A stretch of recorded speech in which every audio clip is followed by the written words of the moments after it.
Ang dami na rin daw bahay sa gilid. Yung tagal na ilang taon, 22.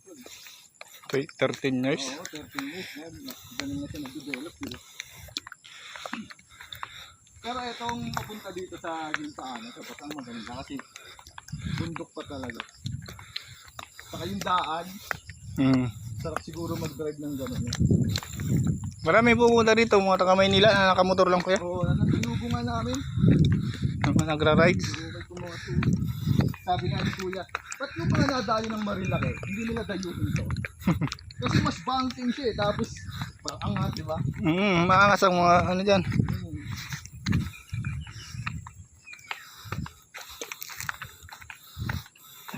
Yun yung tour guide nila. Oo, yung naka-orange. Si Ikang yan, yung kapatid dyan ni Kuya Roy. Ay hindi, si Tia Mer pala yan. Yung katabi doon ni Ate Bibi.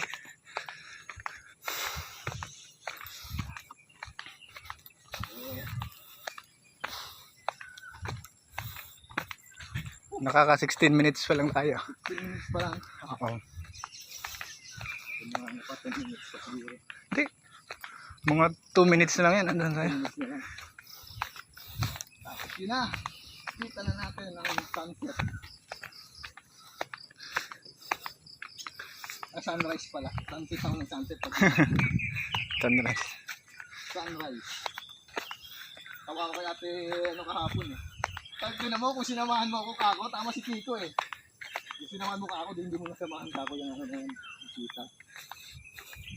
Tsaka hindi na rin kayo naman magtatagal dyan. Ito yung nakarang mo, no? Makulit yata ito.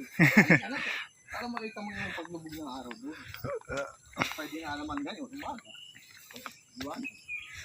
Pwede nyo. Yung balik-balikan yan, nandito naman. Oo.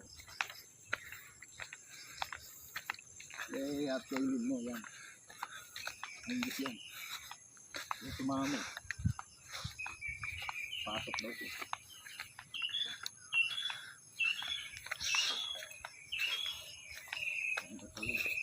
Anal. Dito ko ng dagat ko. Ano ba yung Pacific Ocean? Oo, Pacific Ocean lang kayo.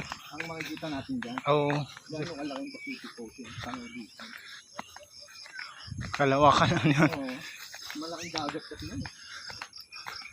Puro na. Nakikita barko ng ano dyan? Kaya na. Hindi. Sa ibang site siya, no? Ito hindi, no? Sa Luzon ata na dito. Ano ba to? Dulo na ng Luzon ba? Hindi na?